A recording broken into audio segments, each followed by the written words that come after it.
What up, everyone? Big Kev back in the building. Today we'll be checking out the top 10 British films that changed cinema forever. Don't forget to like and subscribe. Let's check it out.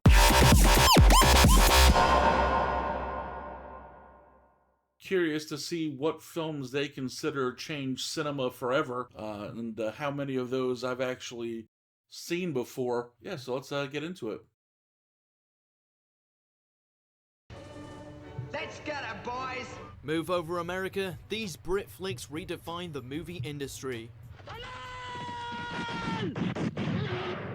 Welcome to Watch Mojo UK, and today we'll be counting down our picks for the top 10 British movies which changed cinema forever. I'll be right along.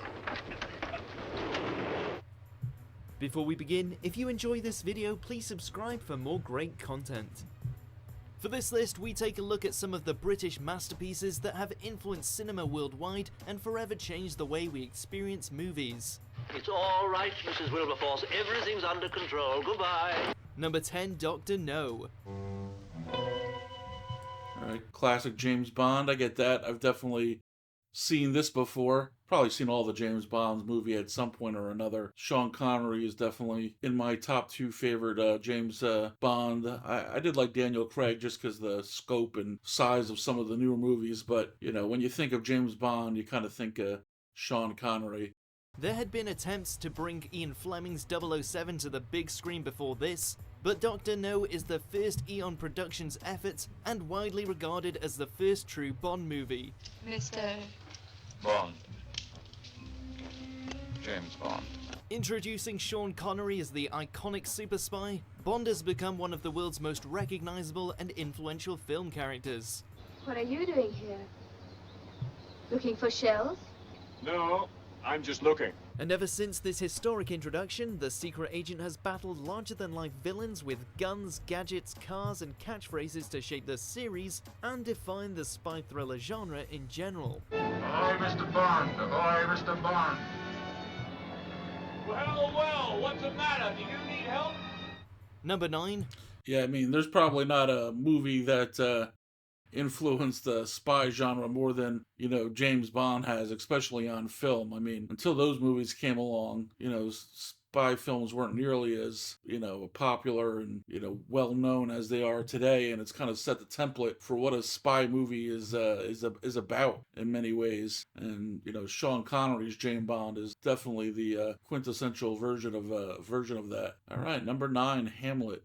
I have never seen this version of Hamlet with Laurence Olivier. Definitely read the play, like in high school or something. And then I feel like I've seen a stage version of it at some point, but I don't think I've ever actually seen a movie version of the play. Hamlet. Laurence Olivier's Hamlet still sets the benchmark for any cinematic Shakespeare adaptation. I shall in all my best obey you, madam. Why, it is a loving and a fair reply.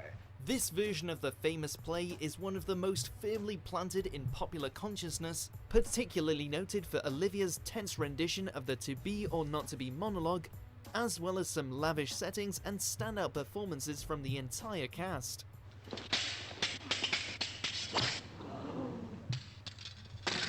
The Bard still stands as inspiration for storytellers everywhere, and Olivier was a master at translating the playwright for film.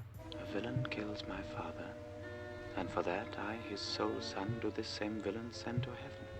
Number 8, A Hard Day's Night.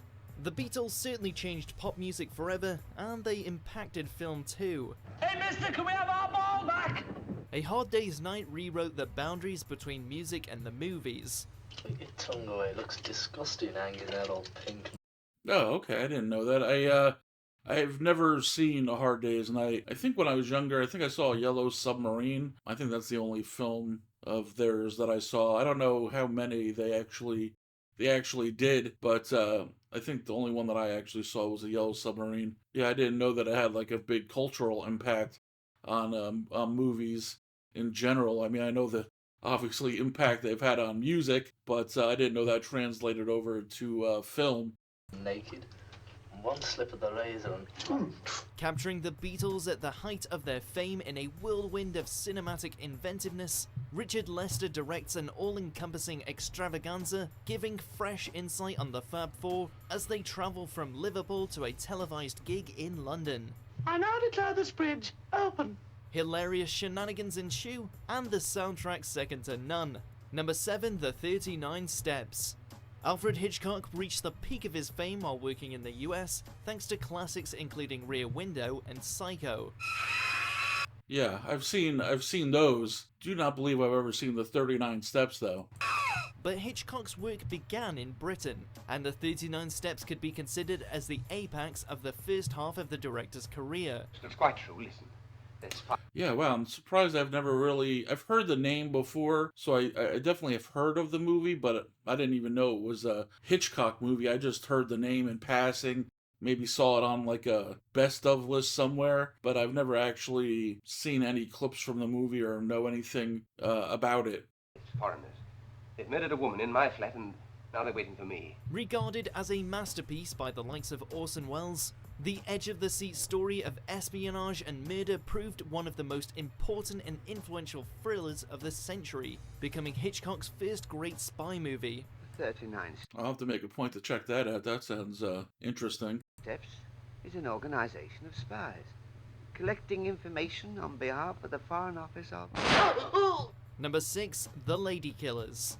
From famed Ealing Studios, the home of classic British comedy, comes one of the wittiest, most brilliant, and best-known productions in the genre, often described as one of the greatest British films ever made. Mrs. Wilberforce, Yes? I understand you have rooms to let. I've never seen The Lady Killers or heard much about it. Sporting an exceptional cast, including fan favourite Alec Guinness and the legendary Peter Sellers. Oh, I love both those, Alec Guinness and Peter Sellers. I'll have to give this one a go too. The Lady Killers follows the misadventures of 5 oddball criminals and the old lady from whom they're renting rooms by pretending to be musicians. Stop that! A laugh-out-loud black comedy, it has inspired countless films ever since. Darling, I am moving on. This river creates amongst the grove. Number 5, Lawrence of Arabia. What is it, Major Lawrence, that attracts you personally to I've seen this movie. This is an amazing movie. the desert? It's clean. This essential historical drama, based on the life and writings of T.E. Lawrence, an esteemed British officer in World War I, is a first port of call for fans of British film. Good army compass. How if I take it? Then you would be a thief. David Lean, who at the time of shooting had already directed another great British war epic, The Bridge on the River Kwai, builds upon the complex man at the centre of the story with grand visuals and masterful performances from a star-studded cast. It's an epic, and then some. No prisoners! Yeah, this is definitely an epic movie, and anyone who hasn't checked it out should definitely give it a go. It's well worth your time, and Peter O'Toole is, excellent. Number 4, Blow Up. Michelangelo Antonioni's finest foray into British cinema makes for one of the Yeah, never heard of this one either. Haven't heard of this one at all, not even in passing. most beautiful and unnerving films ever set in London. It's not my fault if there's no peace.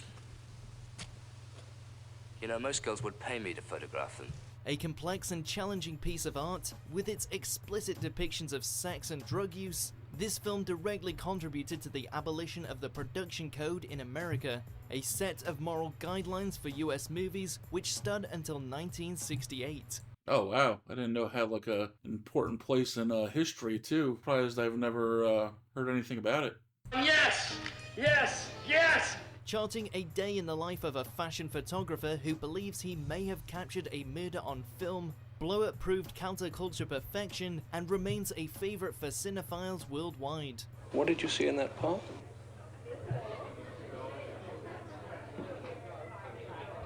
Nothing. Number 3, The Life and Death of Colonel Blimp. Of all Yeah, this is another one I've never even heard of before. The masterclasses the Powell and Pressburger duo has given us, this was probably the most controversial, at least at the time of release. But in 1983, at least I shall be able to say that 40 years ago, I was a Fellow of Enterprise. Earning heavy disapproval from the 1940s UK government, which didn't understand its particular shade of patriotism, the life and death of Colonel Blimp remains an unparalleled parable on love, friendship, war, and what it means to be English.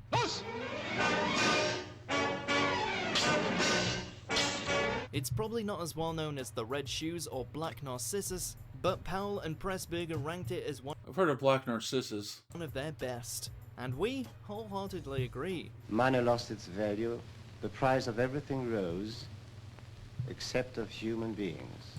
Number 2, A Clockwork Orange. Oh, I saw this one just in the last video, and I think I mentioned there that I saw this one when I was younger. Probably too young to watch it, so I don't really remember large chunks of it. I definitely need to watch it again. I remember bits and pieces and everything. I remember it being, very odd at the time, but I probably wasn't of an age to fully appreciate it either. Watershed moment for mainstream cinema, A Clockwork Orange is at its core a very British film. The Durango 95 purred away real horror show. A nice, warm, vibrating feeling all through your gutty woods. True, director Stanley Kubrick was American, but by '71 he was working exclusively in Britain, also going on to make one of the UK's finest period dramas in Barry Lyndon. But Clockwork Orange gives a grotesque and unique focus to violence, freedom and control, which, though it was banned for decades, brought a brand new emphasis and direction to film. A wide-ranging rule breaker, it forced international conversations on censorship and the relationship between crime, psychology and the media. I've taught you much, man. Yeah, I knew this one was a controversial one for a long period of time. I remember back in the day, hearing stories about it and everything. My little droogies. Now tell me what you had in mind, Georgie boy. Number 1, The Third Man. What's the purpose of your visit here? Friend of mine offered. I've heard the title of Third Man before, but this is another one that I really don't know much about. I don't think I've ever seen anything about it before, other than seeing the name in passing on like a best of list. Give me a job here. Universally recognized as a definitive film in its genre, The Third Man is the epitome of film noir. Honest. I love a good noir. I'll have to add that one to my list for sure. Sensible. Sober, harmless Holly Martins. Holly. What a silly name. Written by Graham Greene, one of the most English authors of the 20th century, and directed by Carol Reed, it stars Orson Welles in one of his most memorable and menacing performances. In Switzerland, they had brotherly love. They had 500 years of democracy and peace, and what did that produce? The cuckoo clock. Set in post-World War II Vienna, The Third Man sports an expressionist black and white look, which would go on to inspire generations of film noir cinematographers, as well as countless contemporary classics. He's the man I told you was missing. So this is kind of the movie that set the entire style for the genre. That's interesting. Next time we'll have a foolproof coffin. Do you agree with our picks? Check out these. Yeah, that actually, there's a lot of the movies on there that I've never seen, or, a bunch that I really barely ever heard of or haven't heard of before. I can't really judge the list for its validity because, I haven't seen nearly enough of the list to do so, but it definitely gives me a bunch of interesting movies to add to my list to check out in the future. I am happy about that, but what do you guys think below, people who've seen more of these movies or even all of these movies? Do you agree with the list, or what do you think is being left off the list? What would you consider more important to cinema that was a British film than these? Let me know down below, and if there's any other ones that I should be checking out, let me know those as well. And until next time, have a good one.